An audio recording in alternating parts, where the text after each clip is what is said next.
What if I told you there's one exercise that melts belly fat, preserves muscle mass, and works even if you've got sore knees or a bad back? Sounds too good to be true? Well, it's not. The actual exercise is walking, but it's not just any kind of walking. In this video, I'm going to explain to you the secret zone that you need to be in, burn as much belly fat as you ever going to want to lose. And I'm also going to explain to you how to get into that zone extremely easily. If you haven't met yet, I'm Gavin, I'm a personal trainer. I live weight loss. I've dropped over 44 pounds or 20 kilos, and I've kept that off for 16 years after a lifelong battle with yo-yo dieting. And so far, I've helped nearly 1,000 people and 1,000 clients over the age of 40 do exactly the same thing.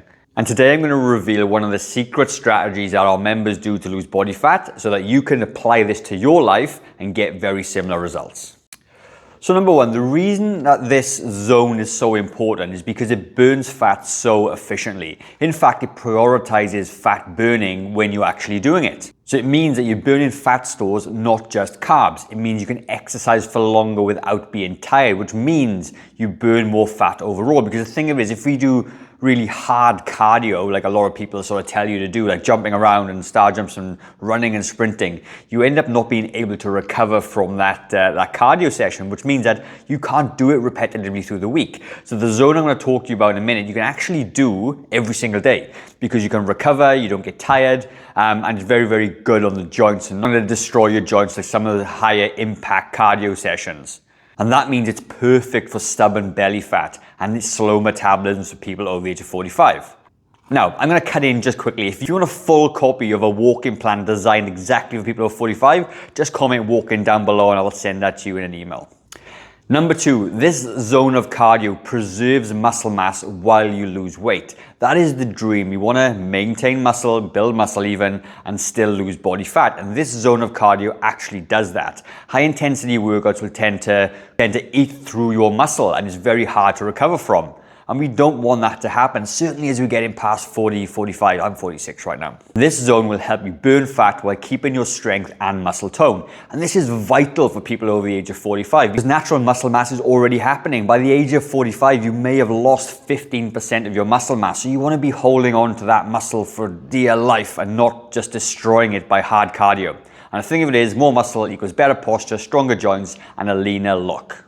Number three, it boosts heart and metabolic health safely. It strengthens your heart without pushing it too hard. So if you're somebody that's got high blood pressure, exercise-induced asthma or something, then it's not going to strain you too hard. It's going to help regulate your blood pressure, your blood sugar, and it's going to improve your metabolism and energy levels because the longer you spend in this zone, more capacity that you have to move around, and actually it gives you tons more energy. It keeps you consistent, you don't burn out, which means you don't get any setbacks, they continue to do it. And in fact, just for heart health alone, if you don't even worry about body fat, 150 minutes of this type of cardio per week is all you need. That's about 20 minutes per day. Super easy on the knees and backs. And someone that's gone through 8 knee surgeries, I know how hard high impact cardio can be. So there's no jumping, no twisting. It's ideal for people with arthritis, injuries, chronic joint pain. And in fact, if you have got a bad back, this type of walking is actually going to make you feel better. Studies show time and time again that more movement, walking in particular, will actually help your back feel a lot better. What is this zone that we're talking about? The zone is zone 2 cardio. So zone 2 cardio is just working at a moderate pace. It works at 60 to 70% of your maximum heart rate. It means you're slightly out of breath, you can still talk, but you're walking with purpose. This is where your body is best at burning fat for fuel. This zone can help you feel more energized, not exhausted, you're not gasping for breath, and you're not pounding your body either. You may be wondering, how do I get into zone 2 cardio? Okay, well, it's very easy. I'm going to share with you 3 ways that you can do that. It's a scale that we can use. It's called RPE, or rate of perceived exhaustion. And you want to be feeling about 4 to 6 out of 10. So if you in your mind can imagine what sprinting feels like, that could be 10 out of 10 effort. So you want to be about 4 to 6, about 5 out of 10 of intensity. This means you're breathing a little bit heavier, but you can still hold a conversation, but you're not gasping. And that is a really good litmus test if you've got no idea how else to get into this zone. So in short, can I walk and talk without struggling? If you can, you're likely in zone 2. The second way that you can get into zone 2 and track it a little bit more accurately is using the smartwatch. You see, zone 2 is around 60 to 70% of your maximum heart rate. And to be honest with you, if you've got a watch, it works it out automatically. All you need to do is get walking, check your heart rate, and it'll tell you exactly what zone you're in. If you wanted a bit of a cruder formula to go by, you take 220, you minus your age, times it by 0.6 or 0.7 to get the 60 to 70% of your maximum heart rate. So let's just say 220 minus 50, that's your age, it gives you 170. If you times 170 by 0.6 or 0.7, it gives you about 102 to 119 beats per minute. When you're in this zone, it's probably zone 2. And the great thing about that as well is that you can keep a pulse check. If the heart rate starts to go up a little bit, you can walk a little bit slower. But if you do come to a hill or something, it might pick up anyway, so you can just manage that as best you can. And the third way to do it is just a manual pulse check. You don't need any technology for this, just going back to old school. So what you're gonna do, you're gonna walk around for about 5 to 10 minutes, then you're gonna take a pause, you're gonna put 2 fingers on your pulse there, and you're gonna count your heart rate for about 15 seconds and multiply that by 4. And that is gonna give you your beats per minute. Most people, and it's a very average number, will be in zone 2 from around about 100 to 120 beats per minute. So you can just manually check that as well. But you'll also feel it, like a 5 out of 10 intensity will give you the idea as well. So let's quickly talk about why this is so effective as well.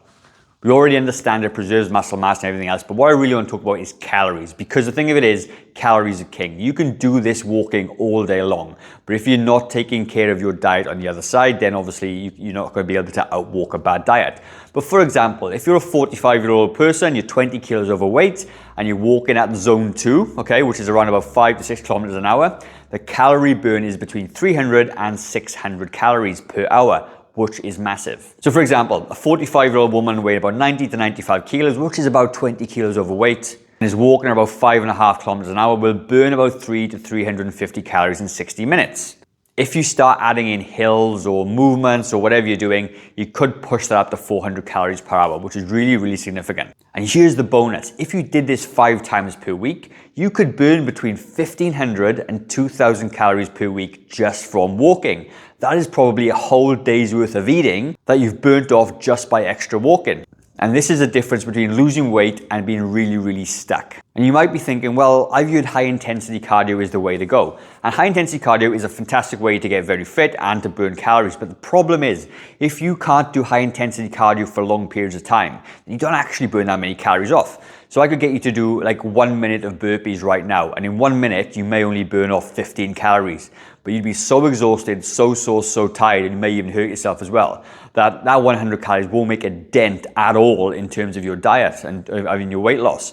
And maybe tomorrow you can't even do it again because you're so sore. But if we swap it over and do walking, you did walking for an hour, you could burn way more calories off than those burpees alone. And you might be thinking to yourself, yeah, well, what about the afterburn effect, which is EPOC, okay? And it's just basically a term that gets thrown around that, high intensity cardio burns more calories after the exercise. Well, the truth of the matter is, if you do any kind of cardio working out, your body will naturally burn between 6 and 15% of those same calories in recovery, which means if you burned off 100 calories, you'd burn off an extra 6 to 15 calories. But if you burned off 400 calories, then you can times that by 4. So it's not that much anyway, but by doing more cardio for longer, you will burn off more calories by default. So when it comes to walking and trying to lose body fat, walking is one of the most efficient ways to do it. As long as you're in zone 2 as well, you're going to be able to do this continuously as well. It's fantastic for us, and it lends itself to sustainability, which is absolute key. If you like the video, let me know in the comments. Let me know what your thoughts are as well. And I'm going to leave a video in the top right-hand corner, which will take you to a strength-based program as well that you can follow. So you can pair your walking in this one by commenting walking down below. Head over to this video here. It's going to talk to you about how to implement a strength training program into your day. When you got strength and when you got cardio, you're going to be losing body fat all the time. It's going to be much, much easier for you to maintain it. So head to this video and I'll see you shortly.